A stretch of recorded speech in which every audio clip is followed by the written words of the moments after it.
Listen, I need you off this floor when the Japanese clients arrive. People like you make them uncomfortable. Brandon Mitchell's voice was low but clear through the half-open door. Keisha Williams stood frozen in the hallway. Her cleaning cart wheels stopped mid-turn. The spray bottle in her hand dripped soapy water onto the grey carpet. She had not meant to overhear.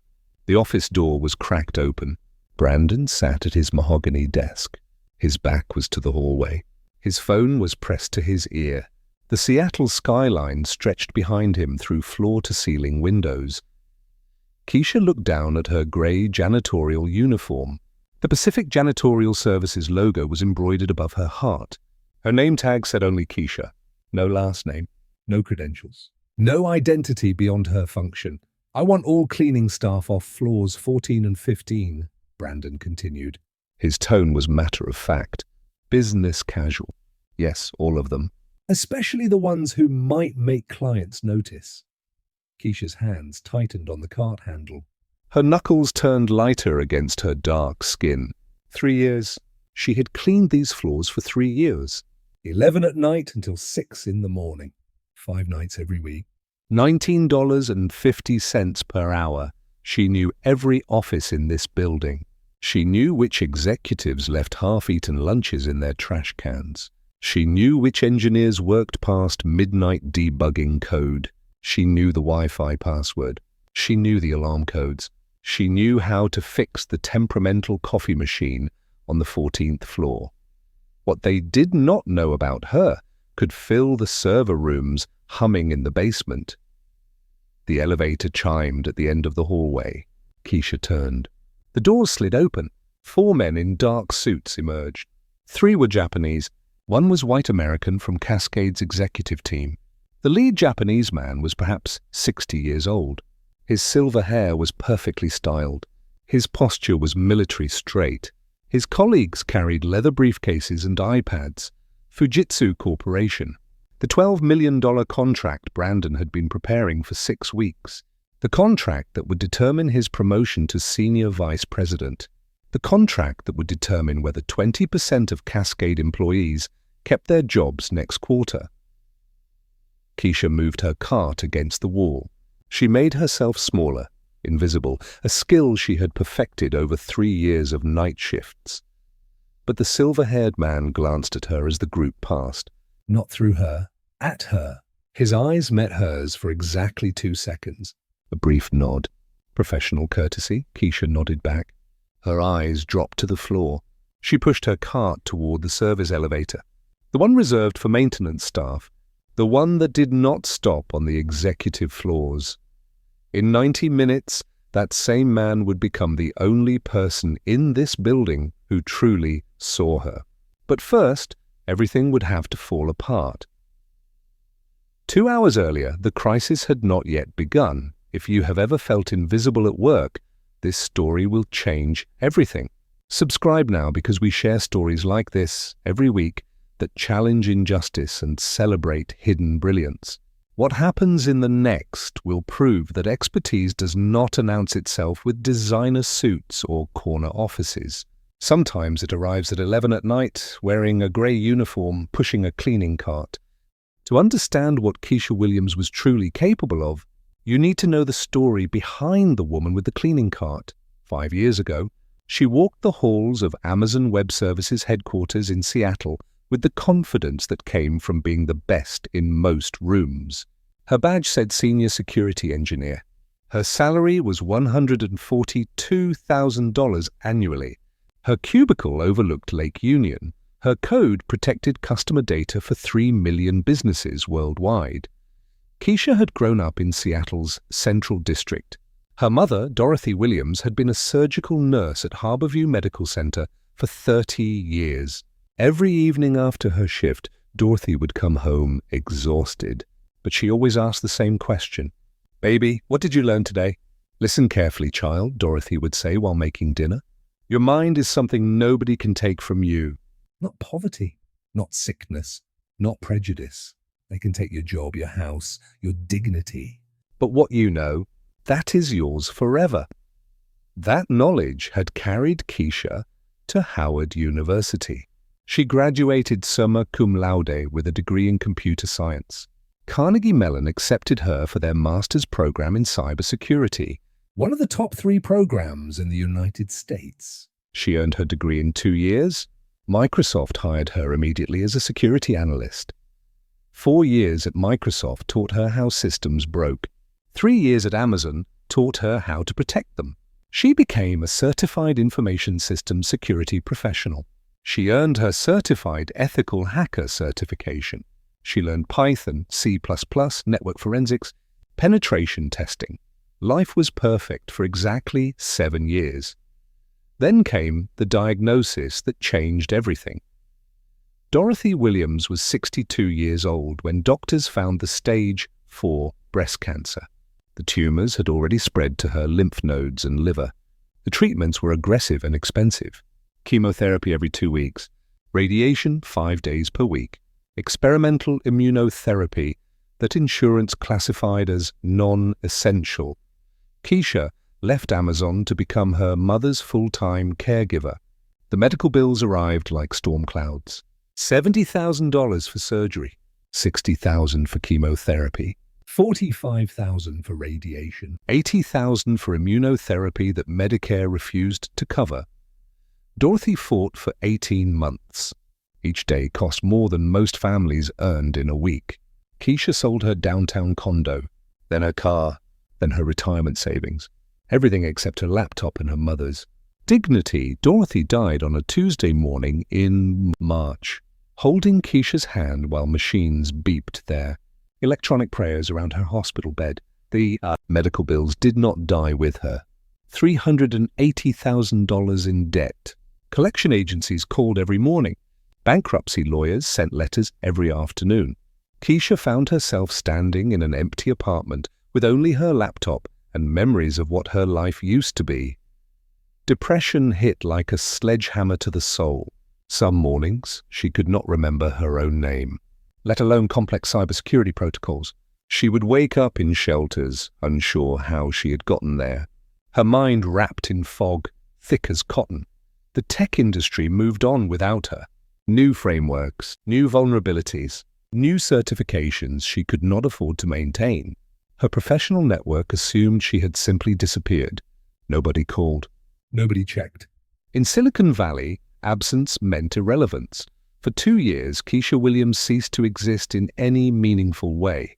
The woman who had once protected Amazon servers now stood in food bank lines. The expert who had earned 6 figures now applied for minimum wage positions. Her Carnegie Mellon degree meant nothing when she listed a homeless shelter as her address. But laptops do not forget, even when their owners do. Slowly, like muscle memory returning after injury, Keisha's mind began to remember its purpose. She started spending days at the Seattle Public Library. The same databases she had used as a security engineer were available on public computers. She studied recent court cases. She analyzed new malware variants. She kept her knowledge sharp despite her circumstances. Her mother's voice echoed across the years. A broken woman can still fix what is broken, baby. Sometimes that is all we have left. 3 years ago, Pacific Janitorial Services hired her to clean office buildings. Night shift. Minimum wage plus 50 cents. No questions asked about the 2-year gap in her resume. She took the job at Cascade Tech Solutions, the same building where she had once interviewed for a senior position. The same floors where engineers younger than her now earned what she used to make. Nobody recognized the cleaning lady as the woman who had interviewed for their security team 3 years earlier. Nobody looked closely enough to see. Keisha carried her old Lenovo laptop in her cleaning cart, hidden beneath spray bottles and trash bags. During lunch breaks, she would sit in empty conference rooms. She would read security forums. She would study vulnerability reports. She would watch YouTube lectures on new encryption methods.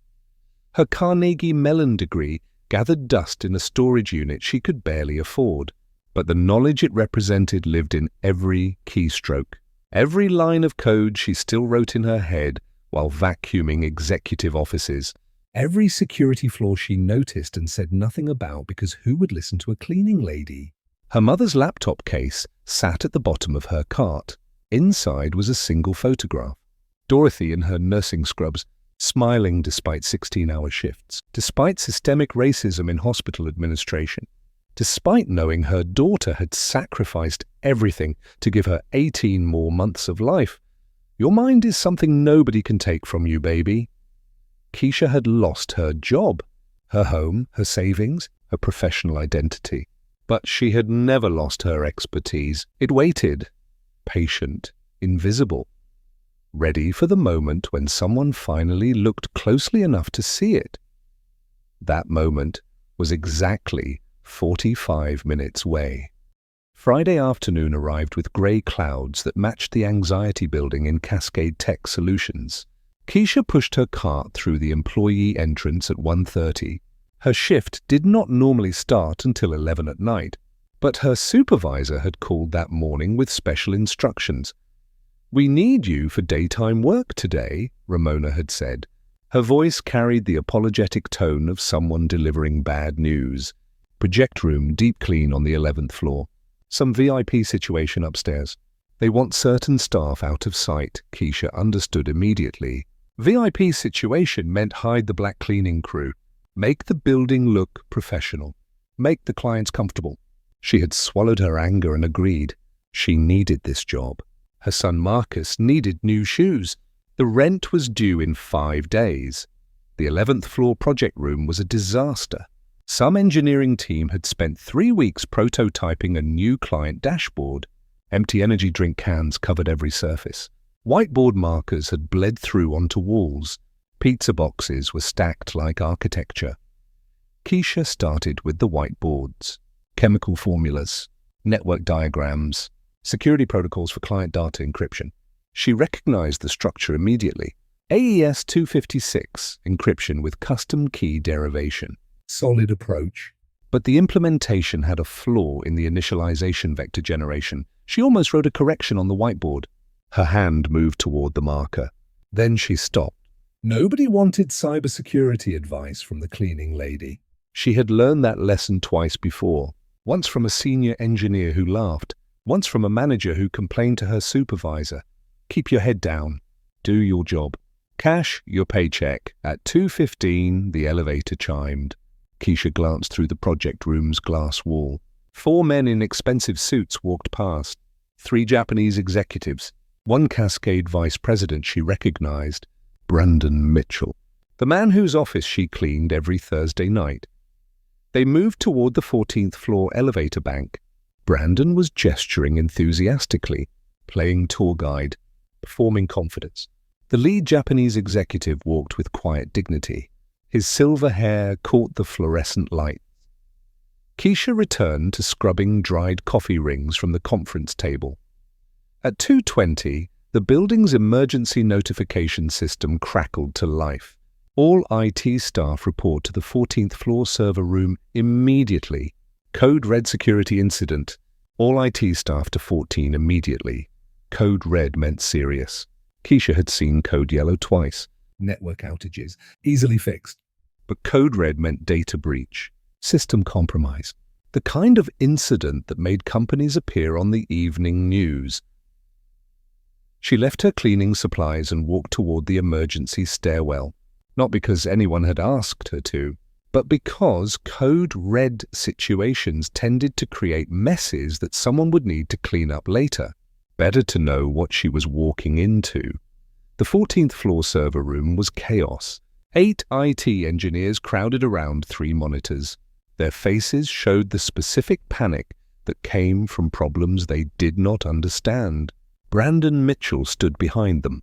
His confident demeanor from 30 minutes ago had evaporated. Sweat darkened his collar. The lead Japanese executive stood near the window. His expression was carefully neutral, but his arms were crossed. Bad sign. His 2 colleagues typed frantically on their laptops. Also bad sign. What is the status? Brandon's voice cracked slightly. Give me good news. The IT manager, a man named Alex Chen, shook his head. We are locked out. Complete encryption. Every file Fujitsu sent us for the presentation is inaccessible. Ransomware. Sophisticated variant. How long to fix it? Brandon asked. Alex looked at his team. The presentation is in 90 minutes. This type of encryption could take 48 hours to crack. Maybe longer. We would need to bring in an external forensics team. Call them. Brandon pulled out his phone. Whatever it costs. Sir, the external team is based in San Francisco. They cannot be here for at least 6 hours. And that is just assessment. Actual decryption could take days. The Japanese executive spoke for the first time. His English was precise. Mr. Mitchell, our presentation data contains proprietary information worth $300 million. If you cannot decrypt it in time, we must assume your network security is inadequate for partnership. Brandon's face went pale. Tanaka-san, we will fix this. I promise. My team is the best in Seattle. Keisha stood in the hallway, invisible behind her cleaning cart. She could see 3 of the monitors from her angle. The ransomware's interface was visible on the leftmost screen. Red text on black background. Bitcoin payment demand. 72-hour countdown timer. She recognized the signature immediately. Lockbit 3.0. Russian ransomware group. But this variant had custom modifications. The encryption key structure used double XOR with what looked like Japanese character set vulnerabilities. Sloppy implementation. Amateur hour. She knew exactly how to break it. 15 minutes. Maybe 20 if the network was slow, but she was a cleaning lady. Who would listen? Keisha's hands gripped her cart handle. Her mother's voice whispered across the years, "Your mind is something nobody can take from you, baby." She looked at the clock on the wall. 2:35. 90 minutes until the presentation that would determine whether Cascade Tech survived, whether her paycheck cleared next week, whether her son got new shoes. Brandon was on his phone now, yelling at someone about flying a forensics team up from San Francisco on a chartered jet, throwing money at a problem that money could not fix in 90 minutes. The IT team huddled around their monitors, trying random decryption tools, failing, trying again. The definition of insanity. Tanaka stood motionless, watching, evaluating. His face showed nothing, but Keisha recognized that posture. She had seen it in engineering reviews at Amazon, the posture of someone who had already made a decision, who was simply waiting for confirmation. Keisha took 3 deep breaths. Her hand moved to the laptop hidden in her cleaning cart, the old Lenovo with Carnegie Mellon stickers, the laptop that held 10 years of security tools she had never deleted. She could walk away. Keep her head down. Let the company fail. Let Brandon fail. Let 20% of the staff lose their jobs, including her. Or she could knock on that door. Speak up, risk humiliation. Risk being laughed at by engineers young enough to be her students. Risk. Brandon's condescending dismissal. Your mind is something nobody can take from you. Keisha pushed her cart toward the server room door. Her hand reached for the handle. Through the glass, she could see Brandon's desperate face. Alex's frustrated gestures. Tanaka's neutral evaluation. She knocked twice. Every head turned. 8 IT engineers. 1 vice president. 3 Japanese executives, all staring at the cleaning lady who had interrupted their crisis. "Excuse me," Keisha said quietly. Her voice was steady despite her racing heart. "I might be able to help. What would you do if you discovered you could solve a crisis that was destroying your workplace? Would you speak up, even if nobody had ever listened to you before? Tell us in the comments what courage means to you." Brandon Mitchell stared at Keisha like she had materialized from another dimension. The server room fell completely silent. 8 IT engineers stopped typing. 3 Japanese executives looked up from their laptops. Even the fluorescent lights seemed to buzz louder in the sudden quiet. "We do not need," Brandon began, then caught himself. His voice shifted to careful politeness, the kind reserved for people he wanted to dismiss without seeming rude. "Thank you, but this is a highly technical situation. We have professional engineers handling it." Keisha felt the familiar weight of dismissal. 3 years of it. But she looked past Brandon to the monitor on the left. The ransomware interface was still visible. Red text, black background. Bitcoin wallet address. And there, in the error log scrolling at the bottom, the signature she had recognized from the hallway. "That is lockbit 3.0, she said quietly, with a custom Japanese encryption layer. The decryption key structure uses double XOR with UTF-8 padding errors in the kanji character set." The room went silent again, but this time the silence was different. Alex Chen, the IT manager, straightened up.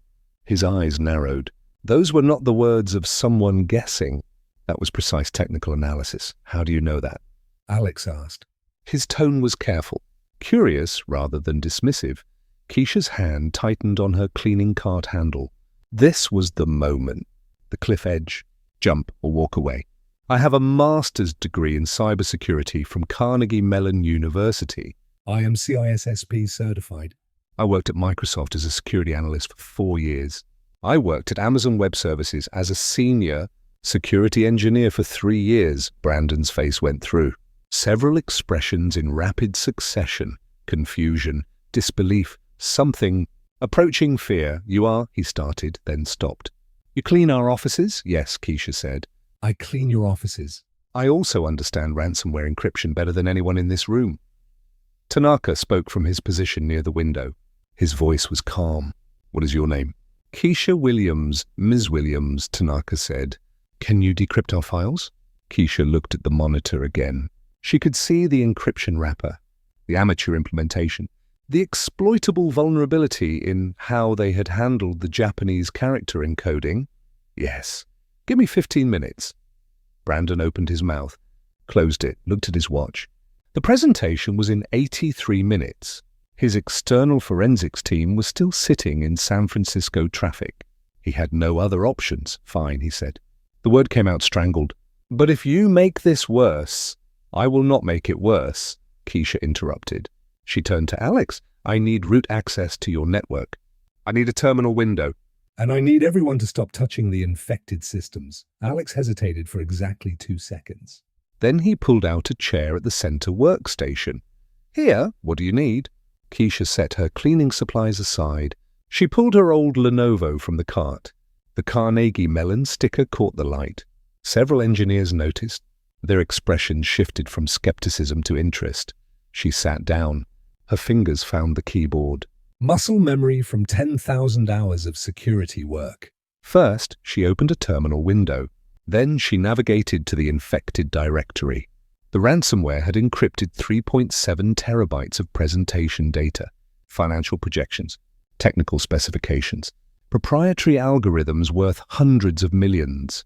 "Can someone bring up the encryption key log?" Keisha asked. An engineer named David pulled it up on the adjacent monitor. Keisha scanned the hexadecimal output. There, the initialization vector, the padding structure, the exploitable flaw in how the malware handled multi-byte characters. Her hands moved across the keyboard. Import hashlib, import cryptography libraries, import her custom decryption tools that she had written at Amazon and never deleted. "You wrote your own tools?" Alex asked. He was reading over her shoulder now. 5 years ago, Keisha said, for a different ransomware family. But the principles are the same. Find the implementation flaw. Exploit the lazy coding. Brute force the weak point. She began writing a Python script. Live, no preparation. Pure expertise translating directly into code. The script analyzed the encryption wrapper, identified the Japanese character set vulnerability, built a custom decryption key based on the UTF-8 padding errors. 12 minutes passed. Nobody spoke. The only sounds were Keisha's fingers on the keyboard and the hum of the servers around them. Tanaka moved closer. He watched her screen. His expression remained neutral, but his eyes showed recognition. This was not amateur hour. This was expert-level security work. The script finished. Keisha hit enter. The decryption process began. File after file unlocked. Presentation slides. Financial models. Technical documentation. The ransomware interface flickered and died. 92% recovery, Keisha announced. The remaining 8% was corrupted before encryption. Nothing I can do about that. But everything critical is intact. Alex Chen stared at his monitor. The files were there, accessible, unencrypted. He clicked through 3 folders to verify. Then he turned to Keisha. How did you do that in 12 minutes? Our team has been trying for an hour. The malware authors made a mistake, Keisha explained. They tried to encrypt Japanese characters using a Western character set, created padding errors. Those errors left the initialization vector partially exposed. Once I had that, I could brute force the key derivation function. She stood up. Stepped away from the workstation. Her grey janitorial uniform looked out of place among the business suits and engineer hoodies, but her hands were steady. Her voice was clear. You should also patch your network gateway, she continued. The ransomware came through a phishing email that someone opened 3 weeks ago. The infection has been dormant in your system ever since. Waiting. I can show you the entry point if you want. Brandon had not moved. He stood frozen near the door. His face showed the specific pallor of someone whose entire worldview was actively collapsing. Tanaka approached Keisha. He extended his hand. Ms. Williams, thank you. You have saved us significant embarrassment and delay. Keisha shook his hand. Just doing what I can, sir. What you can do is remarkable, Tanaka said. He looked directly at Brandon. Mr. Mitchell, Ms. Williams will join us for the presentation. I want her perspective on your security protocols. Brandon's voice came out as a croak. She is not part of the presentation team. She is now, Tanaka said. His tone left no room for negotiation. In my organization, we do not waste talent, especially talent that saves $12 million contracts. The IT team had gathered around the workstations, verifying the decrypted files, running virus scans, patching the vulnerability Keisha had identified. David looked up at her.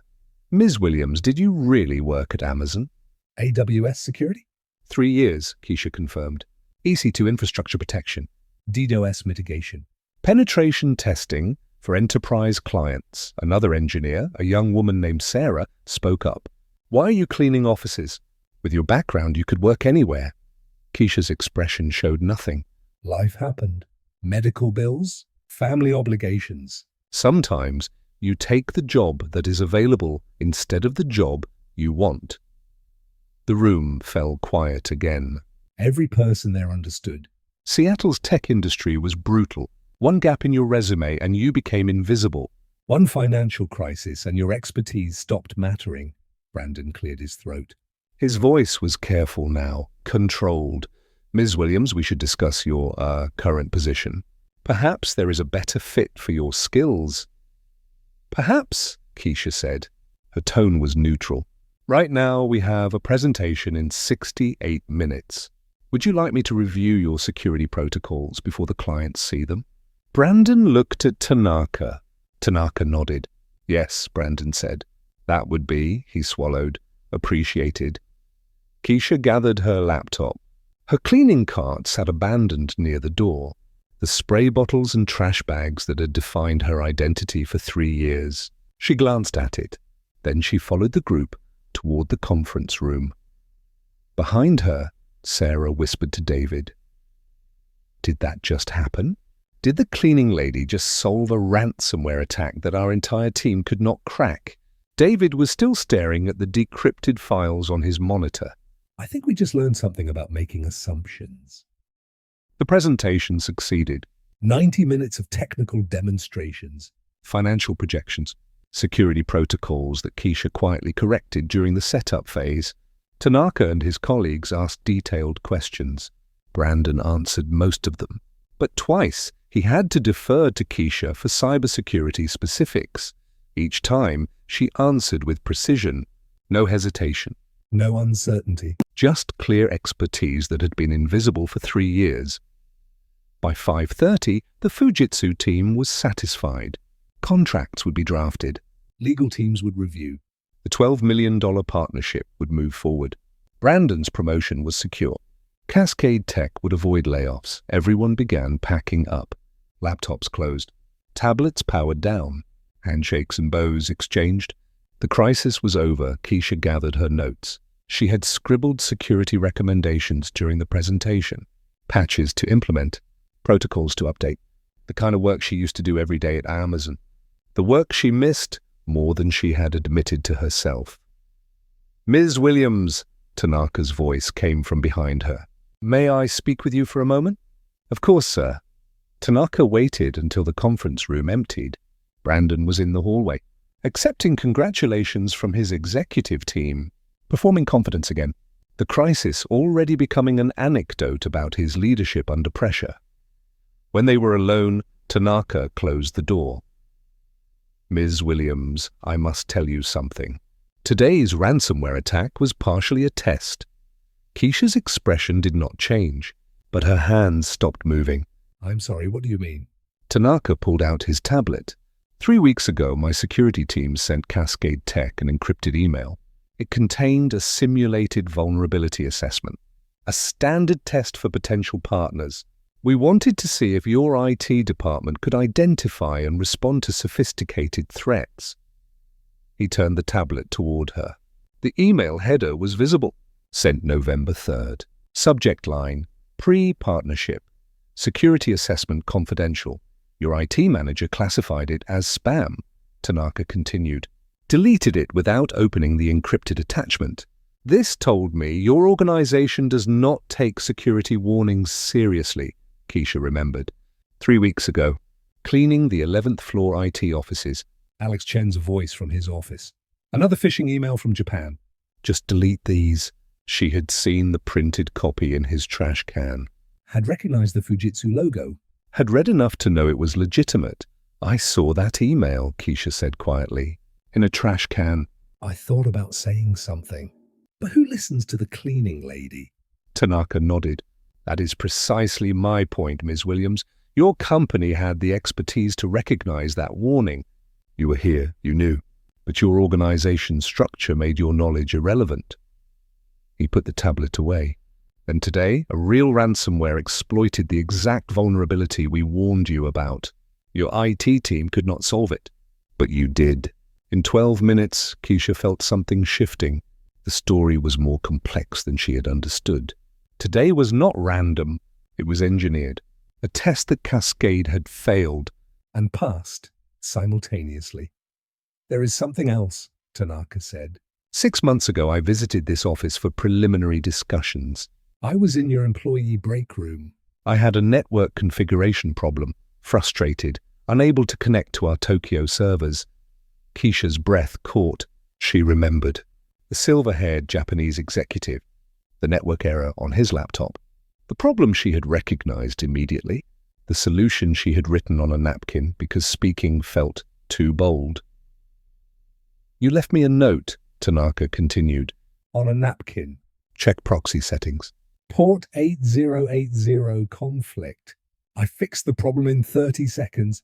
I looked for you to say thank you. But you had disappeared. He met her eyes. I asked building security who you were. They told me you were night janitorial staff. So I looked you up, Ms. Williams, Carnegie Mellon, Microsoft, Amazon, CISSP certification. One of the most qualified security professionals in Seattle, working here. Cleaning toilets, the room was very quiet. Outside, the Seattle rain had started. Drops hit the windows in irregular rhythms. I waited 6 months, Tanaka said, watching, wondering if anyone at Cascade would recognize your talent. If anyone would ask why someone with your credentials was pushing a cleaning cart. Nobody did. Why are you telling me this? Keisha asked. Her voice was steady, but her hands were not. Because I am giving Mr. Mitchell a choice, Tanaka said. Either you become the lead security consultant on this engagement with appropriate title and compensation, or we terminate negotiations immediately. Keisha sat down. The weight of 3 years hit her all at once. The invisibility, the expertise rotting unused, the student loan payments she could barely make, her son asking why other kids' mothers had better jobs. I'm a cleaning lady, she said. I have a grey uniform and minimum wage and no professional references that anyone would believe. Tanaka shook his head. You are a cybersecurity expert who saved my company $300 million in proprietary data. You are a Carnegie Mellon graduate who solved in 12 minutes what an entire IT team could not solve in hours. You are someone who quietly helped a stranger fix a network problem 6 months ago without asking for credit. He opened the conference room door. The hallway noise filtered in. Brandon's voice. The executive team planning celebratory drinks. The question is not what you are, Ms. Williams. The question is what Cascade Tech will choose to see. I will know their answer by Monday morning. Tanaka walked out. Keisha sat alone in the conference room. Through the glass walls, she could see Brandon. Still performing. Still pretending today's success was his vision, his leadership, his crisis management. She thought about her mother, Dorothy in her nursing scrubs, working double shifts. Fighting a medical system that saw her as a number.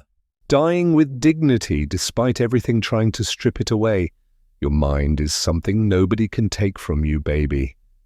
Keisha stood, Straightened her grey uniform. walked to the door. In the hallway, Brandon saw her. His expression flickered. Uncertainty, resentment, fear of what Monday morning would bring. She walked past him, past the congratulating executives, past the IT team who were already turning the day's crisis into a story about their expertise. She took the service elevator down to the 11th floor, found her cleaning cart where she had left it, The spray bottles. the trash bags, the laptop with Carnegie Mellon stickers. Monday morning was 62 hours away. By then, everything would change. Brandon would have to choose between his prejudice and his career.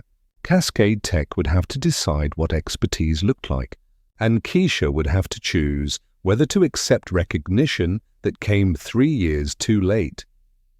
But tonight, she still had floors to clean, because until Monday morning, she was still the invisible expert, the woman nobody saw, the talent that everyone wasted. She pushed her cart toward the next office. Her hands moved through familiar motions. Spray, wipe, empty trash, repeat. The rhythms of survival that had sustained her for 3 years. In her pocket, her phone buzzed.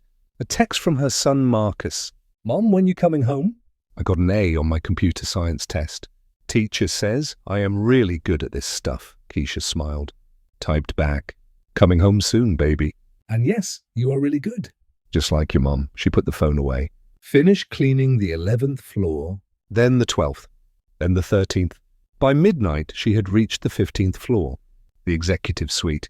Brandon's corner office. His desk was clean. Awards on the wall. Photos with senators and tech CEOs. The performance of success. The appearance of expertise.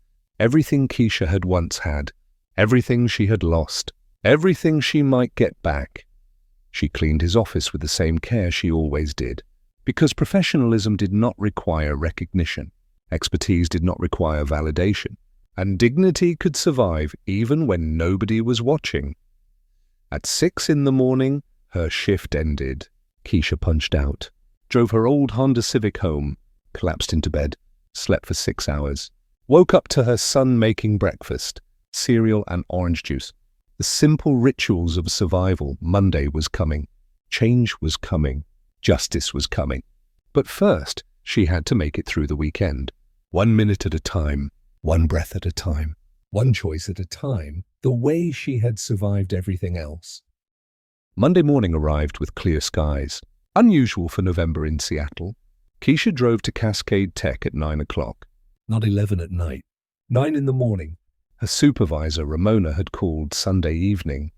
Confused, Mr. Mitchell wants you in his office Monday at 9 a.m., something about a meeting. Do you know what this is about? Keisha had told her the broad strokes. Ramona had gone silent. Then, girl, you better get that job. I am proud of you. But I will miss having someone competent on night shift. Now Keisha sat in the lobby, grey janitorial uniform. Cleaning cart parked by the door. She had not known what else to wear. She owned no business clothes anymore. They had been sold 3 years ago to pay rent. The receptionist kept glancing at her. Clearly uncertain why cleaning staff was sitting in the executive waiting area, Keisha ignored the looks. She had survived worse than confused receptionists. At 9:15, Brandon's assistant appeared. "Ms. Williams? Mr. Mitchell will see you now." Keisha followed her to the 14th floor, Brandon's corner office. The same office she had cleaned 3 nights ago. Now she was entering through the front door, invited, expected. Brandon sat behind his mahogany desk. He looked tired, dark circles under his eyes, his usual confidence replaced by careful caution.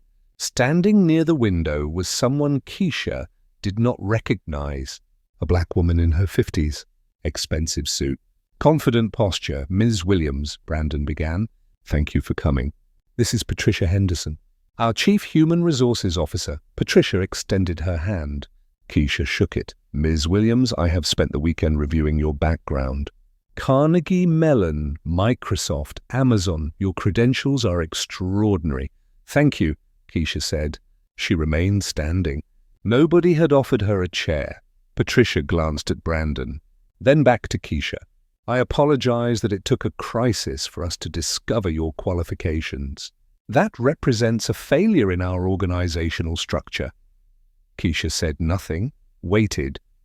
Brandon cleared his throat. "Ms. Williams, Fujitsu has made their position clear. Either you join this engagement in a professional capacity, or they walk away from the contract. So we are offering you a position. Senior Security Consultant. Direct report to our CTO. Starting salary $135,000 annually. Stock options. Full benefits." The numbers hit Keisha like physical objects. 135,000. From $19.50 per hour. From $40,000 annually to $135,000. Patricia pulled out a folder. "This is our offer letter. Take time to review it." "We understand this is sudden," Keisha repeated. The word felt absurd. "I have worked here for 3 years. "You are offering me appropriate work 3 years late." Brandon's face tightened. "Ms. Williams, we did not know about your background. If you had mentioned your credentials when you applied—" "I did mention them," Keisha interrupted. Her voice remained calm, but something shifted in the room. "I applied for a security position 3 years ago. I submitted my resume." Carnegie Mellon degree, Microsoft experience, Amazon experience, CISSP certification, all of it." Patricia frowned. "We have no record of that application." Keisha pulled out her phone, opened her email archive. Here is the confirmation. October 21st, 3 years ago. Application for Senior Security Analyst position. Here is the automated rejection. "Thank you for your interest. We have decided to pursue other candidates." She turned the phone toward them. Brandon looked at the screen. His expression showed recognition. "That was my open position. I conducted those interviews. Did you interview any black women?" Keisha asked. The question hung in the air like smoke. Brandon did not answer immediately. Patricia was watching him carefully. Brandon started. "I do not recall." "We had many qualified candidates." "I'm sure you did," Keisha said. "All of them easier to see than a black woman with a homeless shelter address." Brandon's face went pale. "Ms. Williams, You never thought about it," Keisha finished. "That is the problem. You never had to think about it. You made assumptions." About credentials. About professionalism. About who belongs in corner offices versus who belongs pushing cleaning carts. Patricia was writing notes.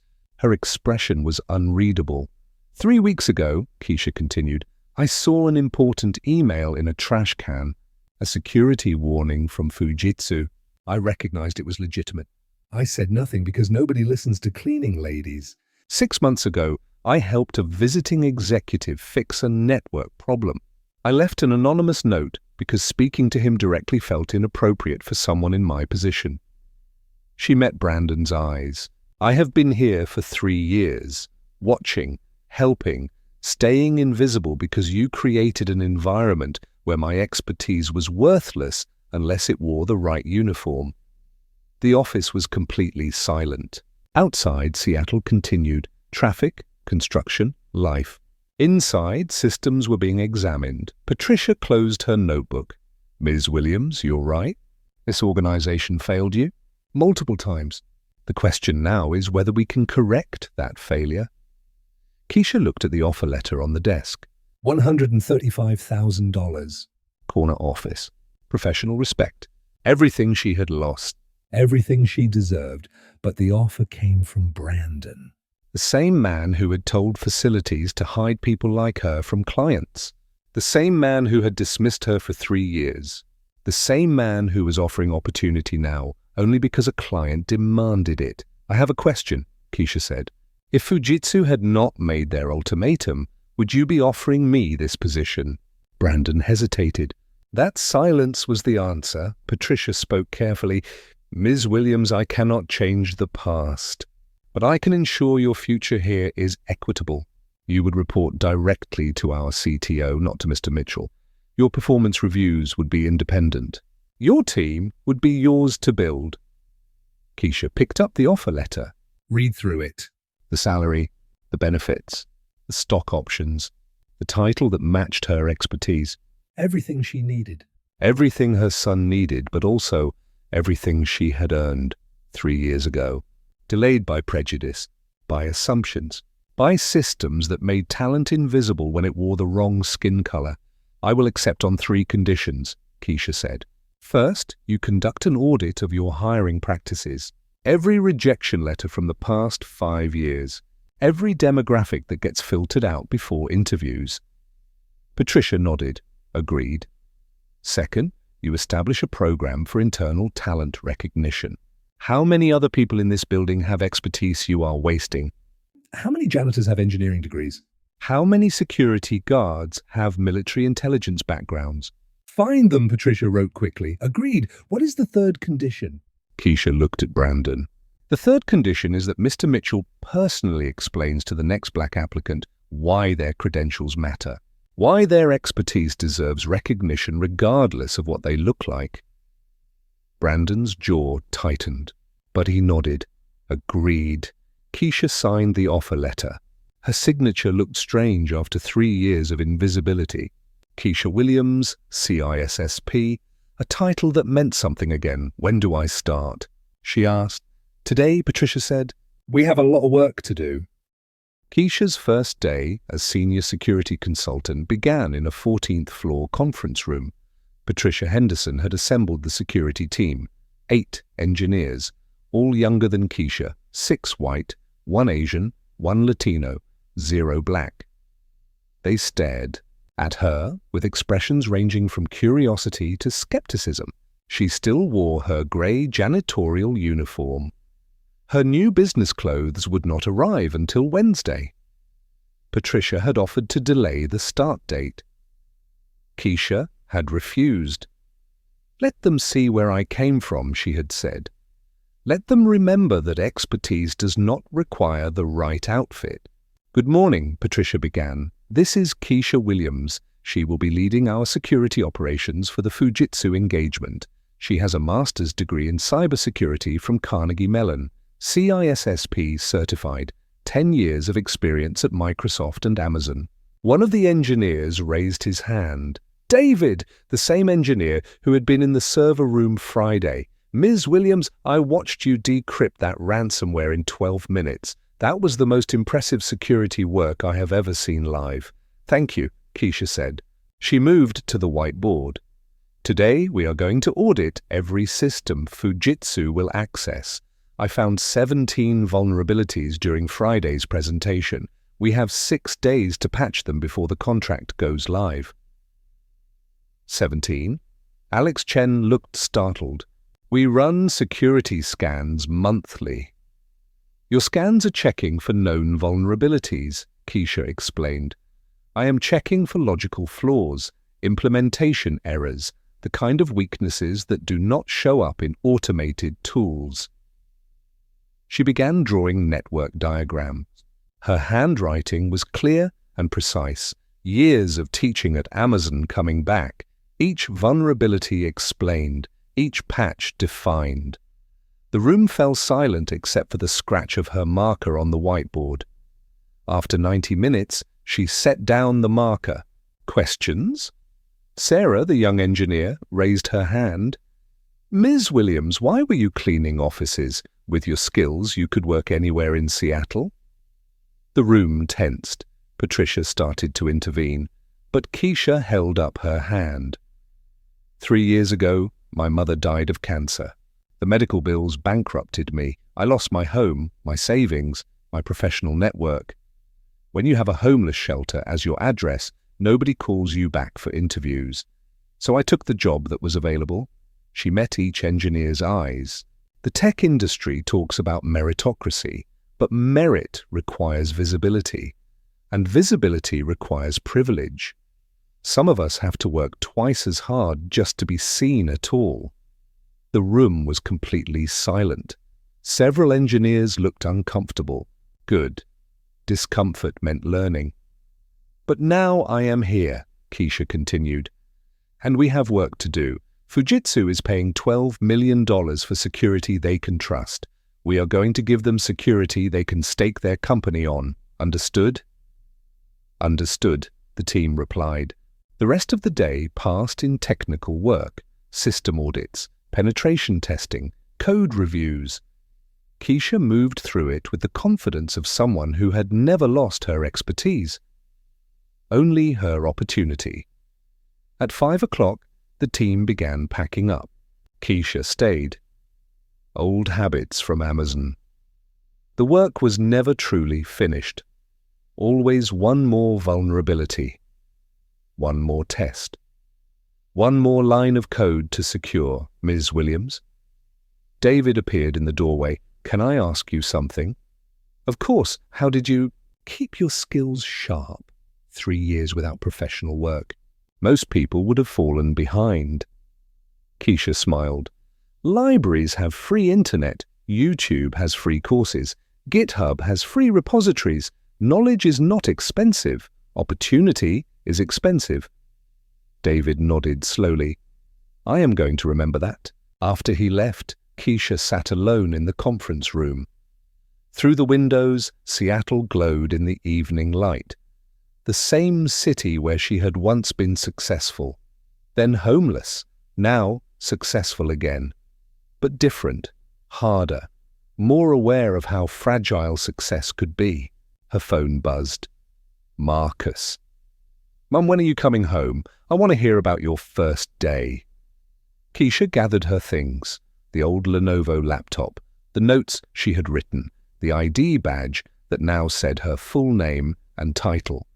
She took the elevator down, not the service elevator, the main elevator, past the executive offices, past the places she used to clean. In the lobby, she saw her cleaning cart. Still parked where she had left it that morning. Pacific Janitorial would pick it up tomorrow. Someone else would take her route. The 11th through 15th floors. The offices she knew better than anyone. She touched the cart handle one last time. 3 years of survival. 3 years of invisible expertise. 3 years of waiting for someone to see. Then she walked out the front doors, into the Seattle evening, toward her car, toward her son, toward a future that finally matched her past. February arrived with the cold rain that defined Pacific Northwest winters. Keisha sat in her new office, 14th floor. Window view of Elliott Bay, a real desk, a company laptop, a nameplate that read Keisha Williams, CISSP, Senior Security Consultant. The Fujitsu contract was thriving. Keisha had implemented security protocols that impressed even Tanaka's team in Tokyo. 0 breaches, 0 vulnerabilities, the kind of protection that came from expertise meeting opportunity. But the real change was happening in Conference Room C, every Tuesday afternoon. The Hidden Talent Initiative. Patricia Henderson had been true to her word. Over 6 weeks, HR had audited every employee in the building. Janitors, security guards, cafeteria workers, administrative assistants, anyone whose resume might not match their position. The results were staggering. A night security guard named James had a degree in electrical engineering from Georgia Tech. A cafeteria worker named Maria spoke 5 languages including Mandarin and Arabic. A delivery driver named Chris had an MBA from Wharton, 42 people total. Expertise hidden in plain sight. Talent wasted by systems that judged credentials by appearance rather than ability. Today was the first presentation. Keisha stood at the front of the conference room. 30 employees attended, curious, hopeful, skeptical that anything would actually change. "Good afternoon," Keisha began. 6 weeks ago I was cleaning these offices. Today I am leading security for our largest client. That transformation did not happen because I suddenly became qualified. It happened because someone finally looked past my uniform and saw my expertise. She clicked to the first slide. The Hidden Talent Initiative exists to ensure that never happens again. We are not a charity program. We are a competitive advantage. This company has been paying people minimum wage for skills worth 6 figures. That is not generosity. That is waste. Nervous laughter rippled through the room. Brandon Mitchell sat in the back row, taking notes.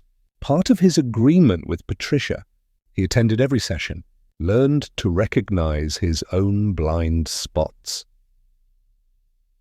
James, Keisha called. The security guard stood. "Tell us about your background." "Georgia Tech," James said. Electrical engineering. "Class of 1998. Worked for Boeing for 12 years. Then my wife got sick. Medical bills. Lost the house. Eventually took this security job to survive." "What would you do if you could use your engineering skills again?" Keisha asked. James's eyes lit up. "This building has significant energy and efficiency. I could redesign the HVAC systems, save maybe 30% on utilities, pay for itself in 18 months. Keisha turned to the CFO, who sat in the front row. "Michael, what would 30% utility savings mean for our budget?" The CFO consulted his tablet. "Roughly $480,000 annually." The room went silent. $480,000. Hidden in a security guard who earned $19 per hour, Maria, Keisha continued. "Tell us about your language skills." Maria stood. 5 languages. "Spanish, English, Mandarin, Arabic, French. I grew up in international schools. My father was a diplomat. I worked as a translator for the UN for 8 years. We just lost a bid for a Middle Eastern client," the VP of Business Development said from the side of the room. "They required Arabic language support. We had to outsource. Cost us the contract. Maria could have handled that," Keisha said, "for the price of her current cafeteria wages." One by one, the hidden talents presented. An administrative assistant with a law degree who could have handled contract reviews. A janitor with cybersecurity certifications who could have supported Keisha's team. A mailroom clerk with graphic design skills who could have elevated their marketing. The financial waste was staggering. The human waste was worse. By the end of the session, Patricia had a list. 17 employees would receive new positions immediately. 8 would receive additional training. 3 would be promoted to management roles. The changes would cost the company money, but they would save dignity. And dignity, Keisha had learned, was worth more than any spreadsheet could calculate. After the meeting, Brandon approached her. "Ms. Williams, may I speak with you privately?" They walked to an empty office. Brandon closed the door. He looked tired, older. His confidence from 2 months ago had been replaced by something more uncertain, more honest. "I wanted to apologize," he said, "for 3 years of not seeing you, for assuming your uniform to find your capabilities, for making you invisible." Keisha studied his face. This was not performance. This was genuine discomfort. Growth felt like discomfort. "Thank you," she said, "but do not apologize to me. Apologize by changing the systems that made it possible. Hire differently. Evaluate differently. Look differently." Brandon nodded. I am trying. "It is harder than I expected.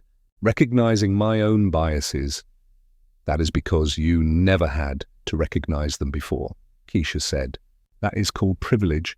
The ability to not notice." She left him there, Sitting with his discomfort. learning to see what he had spent his entire career ignoring.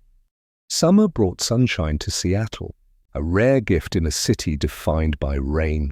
Keisha drove to work in her new car, Not new. used Toyota RAV4 from 2022, but reliable, safe.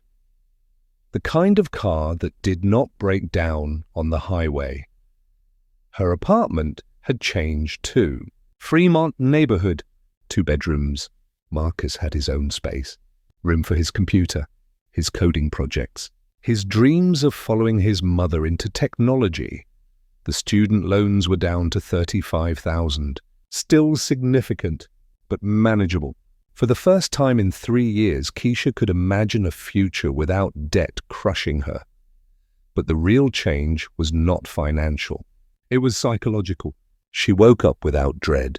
She went to work without invisibility. She existed in the world as her full self. Credentials and skin color and expertise all visible simultaneously. That morning, she had a meeting with Tanaka. He was visiting from Tokyo, 6-month review of the Fujitsu partnership. The contract was exceeding expectations. 0 security breaches. 99.97% uptime. The kind of reliability that built decade-long partnerships, Ms. Williams, Tanaka said, as she entered the conference room. Always a pleasure, Mr. Tanaka, Keisha replied. She had learned his preference for formality. Respect expressed through precision. They spent 90 minutes reviewing security metrics, penetration test results. Incident response times. Everything perfect. Everything professional. At the end, Tanaka closed his laptop.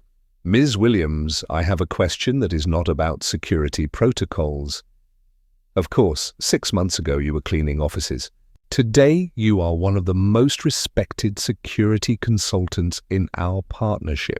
How do you maintain perspective? Keisha considered the question. It was deeper than it appeared. I remember, she said. Every day I remember that expertise can be invisible. That talent can be wasted.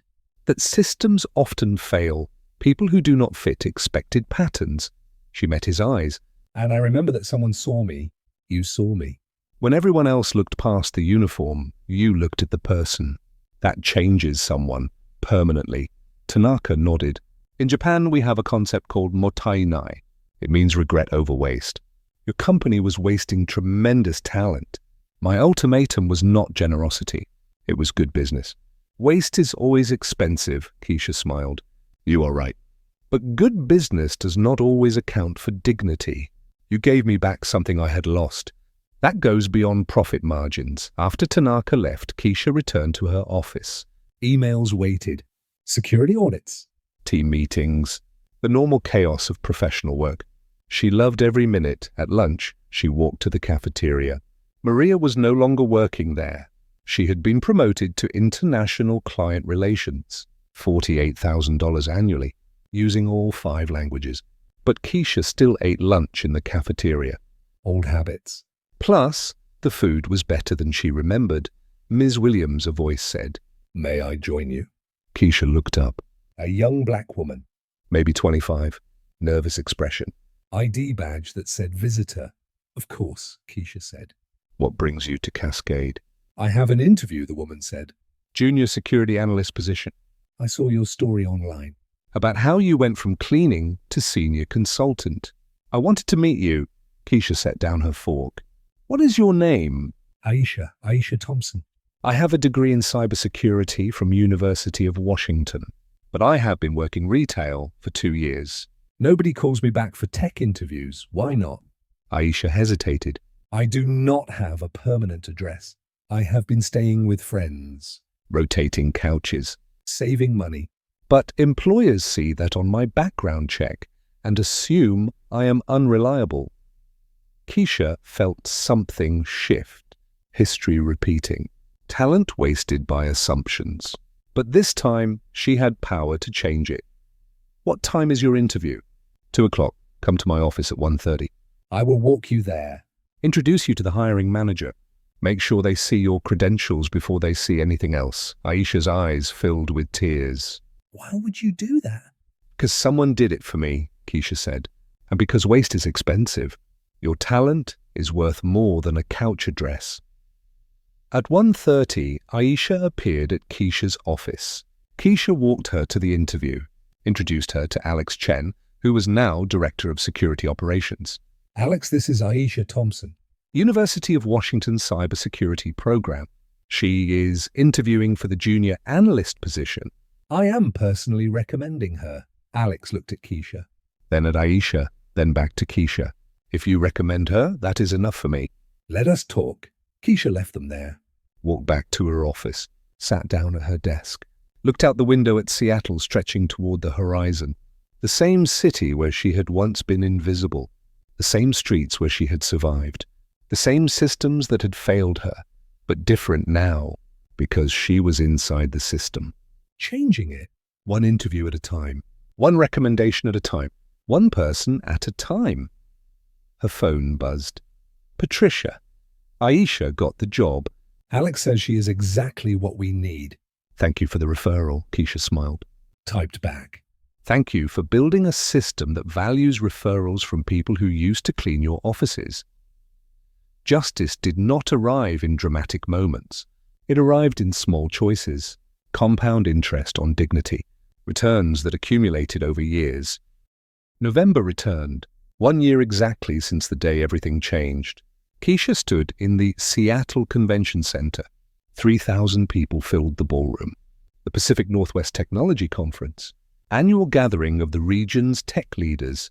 She was receiving an award, Cybersecurity Professional of the Year, not for the ransomware decryption, not for the Fujitsu contract, but for the hidden talent initiative that had transformed Cascade Tech and inspired 17 other companies to implement similar programs.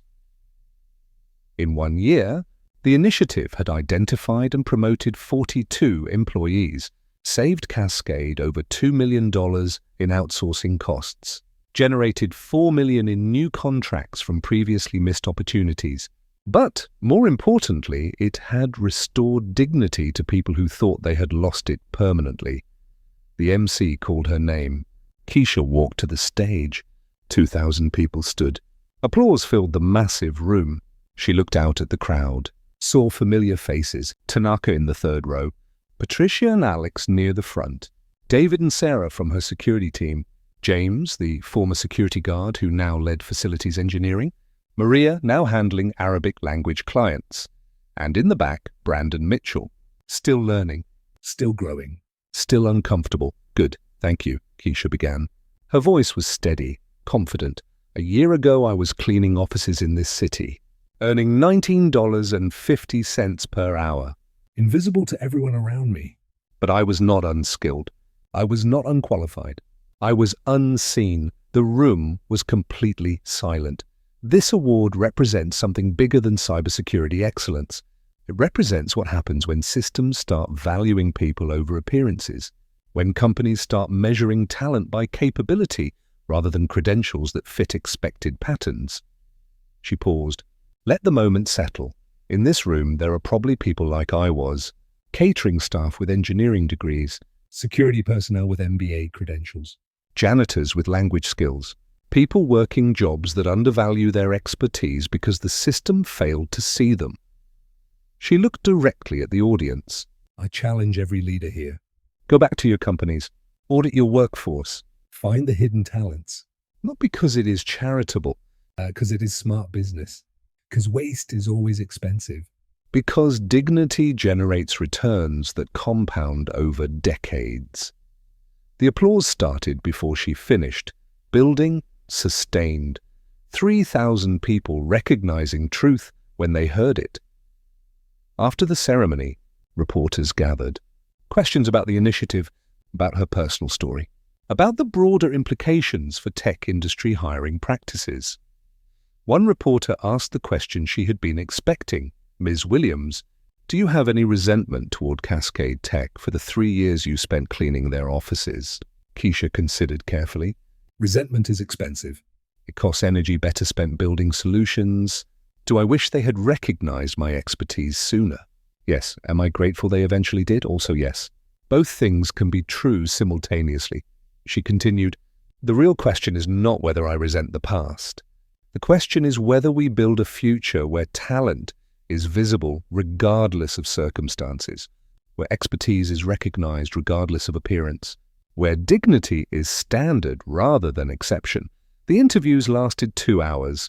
By the time Keisha left the convention center, evening had arrived. Seattle glowed in the darkness, lights reflecting off Puget Sound, the Space Needle pointing towards stars hidden by clouds. She drove home to Fremont. Marcus was at the kitchen table. 14 years old now, growing into someone remarkable. He looked up from his laptop. "Mom, I got accepted to the summer coding camp at University of Washington." Keisha felt pride surge through her chest. That is incredible, baby. "When does it start?" June. Costs $1,500. Is that okay? 1 year ago, $1,500 would have been impossible. Now it was manageable. Tight, but manageable. That is okay. "We will make it work," Marcus smiled, then returned to his code. Keisha watched him for a moment, seeing her younger self, a person who loved technology, who understood systems, who believed expertise could change the world.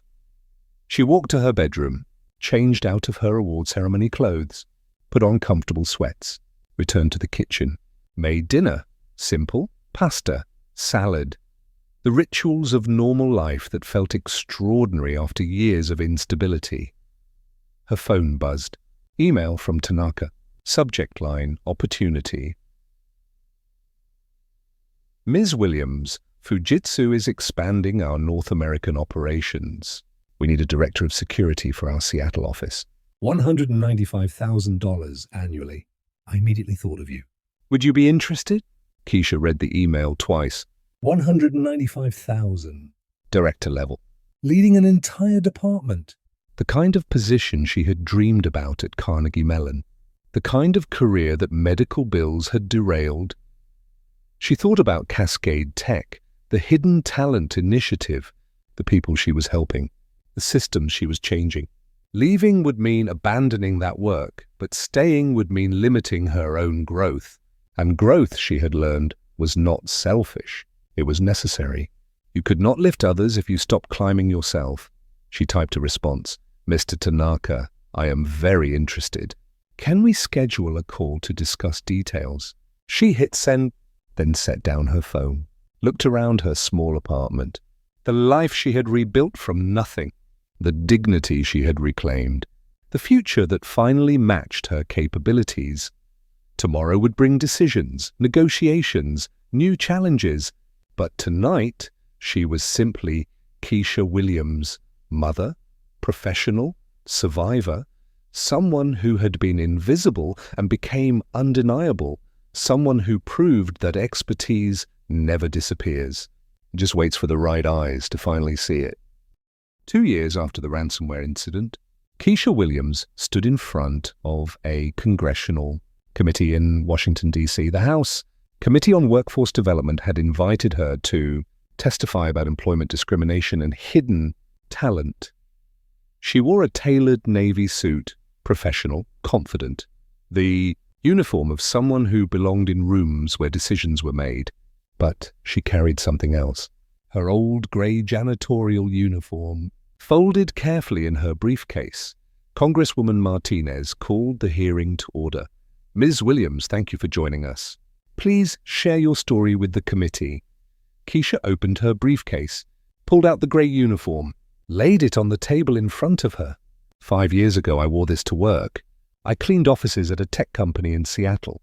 I earned $19.50 per hour. I was invisible, she paused. Let the visual register, but I also held a master's degree in cybersecurity from Carnegie Mellon University. I had worked as a senior engineer at Amazon Web Services.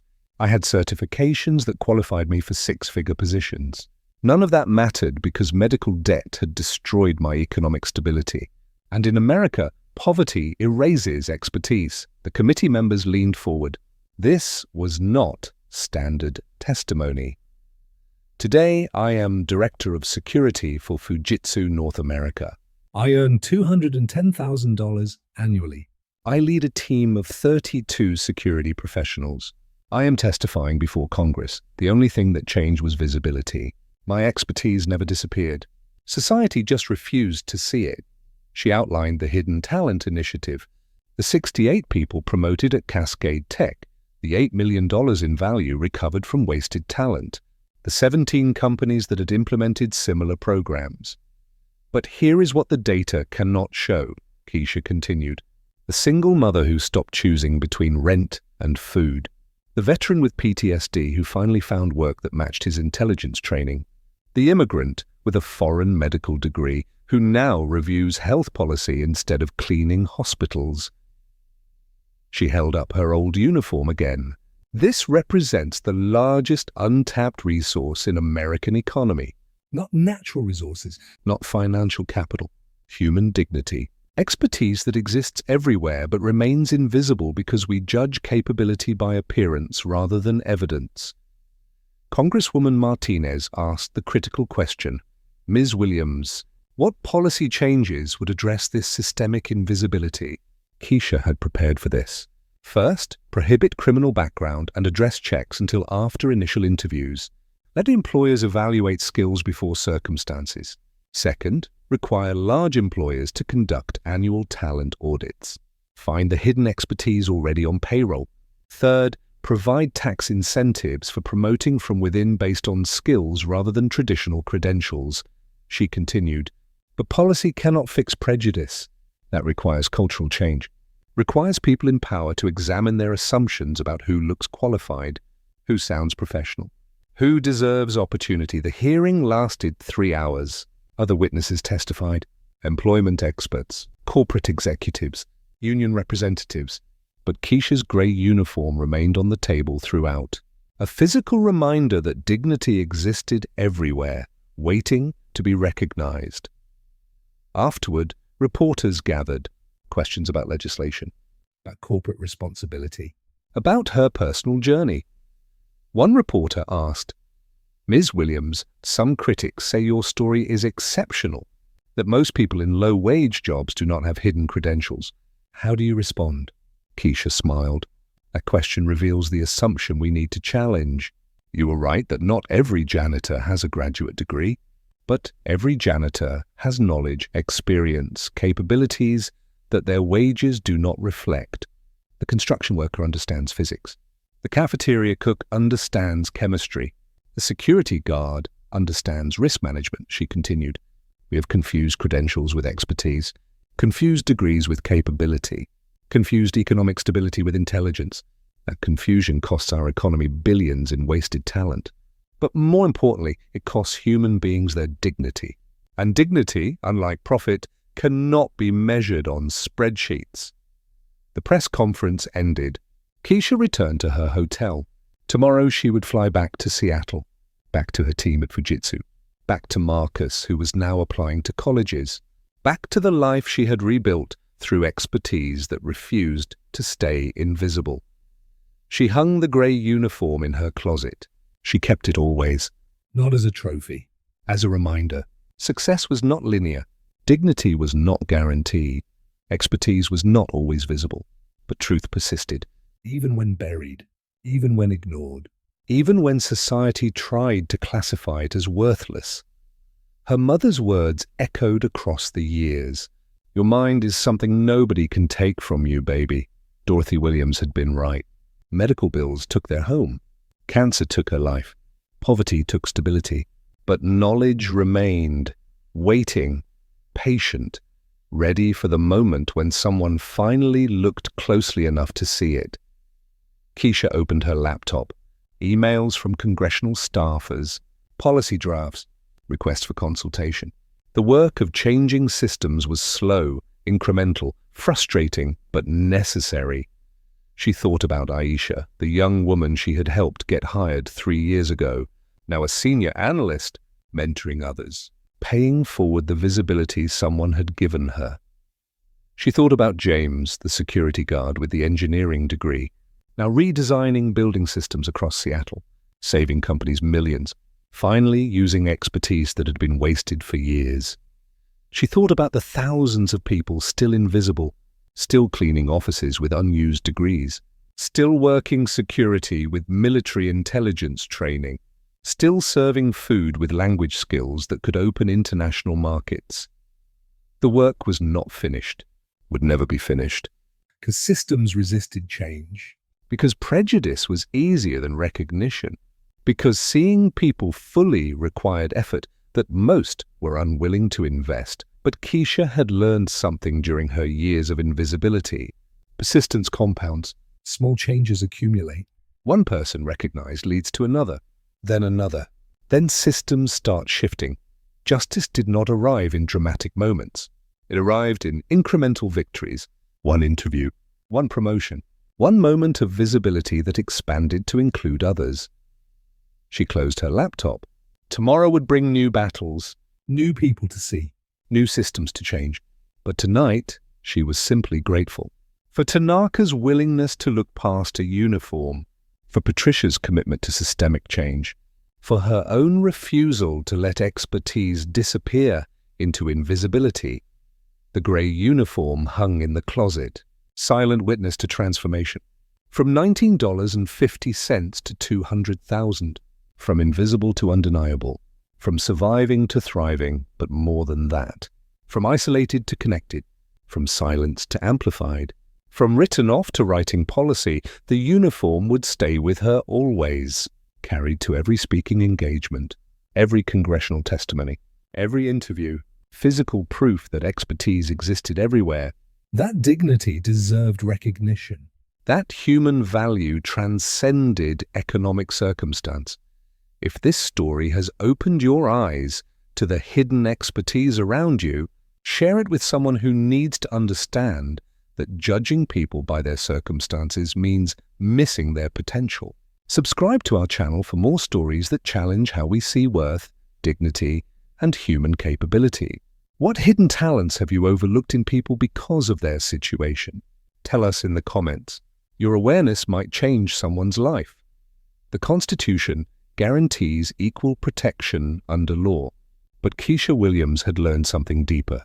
True equality required equal visibility, equal recognition, equal willingness to see expertise regardless of the uniform it wore. That constitution of dignity was not written in documents. It was written in choices. Daily decisions to look past appearance, to value substance over surface, to recognize that the person cleaning your office might understand cybersecurity better than your entire IT department. And once you started seeing, you could never go back to blindness. Keisha turned off the lights. Tomorrow, the work continued. Tonight, she rested in the knowledge that expertise never truly disappears. It just waits for someone brave enough to see it, patient enough to nurture it, wise enough to know that waste is always expensive, and dignity, once recognized, transforms everything.